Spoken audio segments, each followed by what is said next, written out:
When preserving railway rolling stock, it isn't uncommon for enthusiasts to end up acquiring engines and wagons with hidden defects. Holes in the brake pipes, rust on the frames, and bearings being more worn out than expected are all par for the course. But a carriage purchased by the Midwest Railway Preservation Society came with a defect nobody expected. It's haunted. On the 30th of August 1943, the Lackawanna Limited service to Buffalo, New York departed from Binghamton at 2:50 p.m., running 30 minutes late. The driver of the engine was determined to make up time, and by 5 o'clock had gained back 20 minutes. Up ahead, a freight train had pulled into a siding to allow the faster passenger service to overtake, but upon being informed that the Limited was running late, the crew of the freight train decided to use the spare time they had to shunt some of their cars at the nearby furniture factory.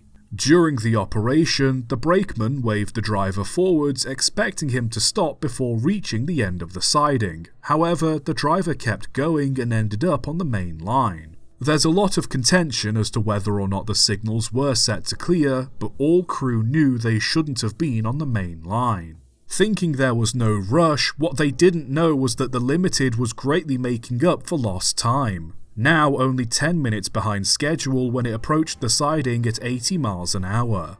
Seeing the freight engine on the line ahead, the driver of the Limited slammed on the brakes and braced for impact. An important thing to note is it had been a hot day, and despite many of the passenger carriages being fitted with air conditioning, passengers still had windows wide open to allow some fresh air in.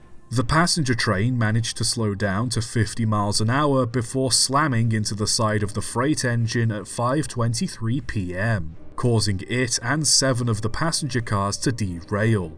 The carriages were dragged against the freight engine, severely damaging them and tearing big holes in their sides.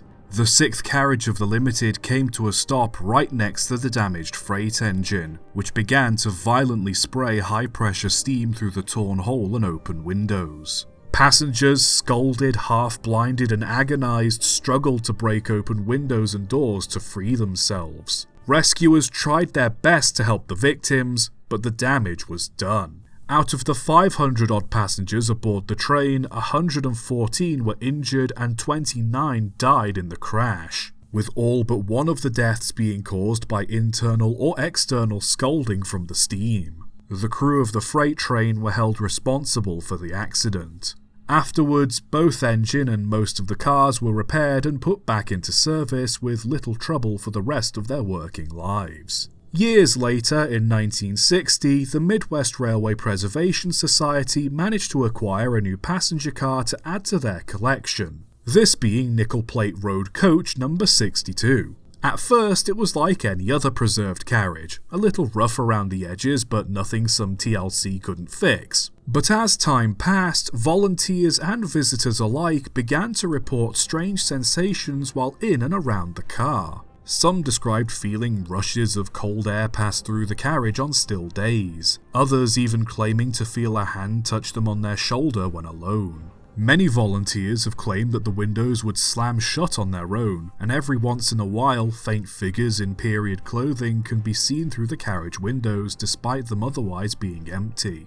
With so many paranormal reports, people naturally looked into the carriage's history and found that not only was it involved in the Lackawanna Limited incident in 1943, but Car 62 specifically was the one in which 28 people were scalded to death. In the years since, Car 62 has been given the nickname of the Death Car and has been the subject of multiple paranormal documentaries. Despite its rather macabre history, the Midwest Railway Preservation Society still looks after it to this day, and has become quite a popular attraction during Halloween events. As I said, it isn't uncommon for second-hand railway rolling stock to come with a hitch, be it wonky wheels or rusty frames. But let this story be a reminder that, if you're in the market for a rail carriage, it's best you check not just for physical defects, but paranormal ones too.